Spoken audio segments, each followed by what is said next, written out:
Good morning! Yan guys, ito yung aming stray cat dito. Tagal niya nang nakatira dito sa bahay. Ayaw niya nang umalis. I think he found home here. Yeah.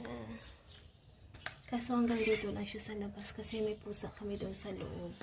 Hindi siya pwedeng papasukin kaya nilagyan ko siya dito ng sarili niyang bahay at pagkain.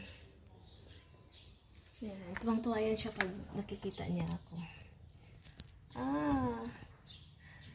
Adapted na siya namin, guys.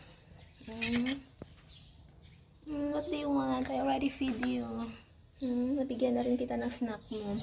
Hindi mo naman naubos yung food mo eh. Ito yung aking pangatlong siupaw, guys. Yan. Pero naaawa ako sa kanya kasi hanggang dito lang siya sa labas.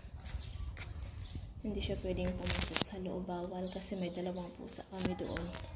Na yun talaga yung pusa na alaga namin. At sobrang mahal ng bili nila doon. And alagang-alaga yan sa bed guys. Ito hindi namin alam kung saan galing pero ayaw nang umalis. Baby.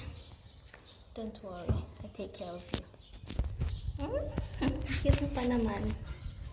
Ito yung aming alagang. Ay, andito yung dalawang. Hey, hello. May tissue pa.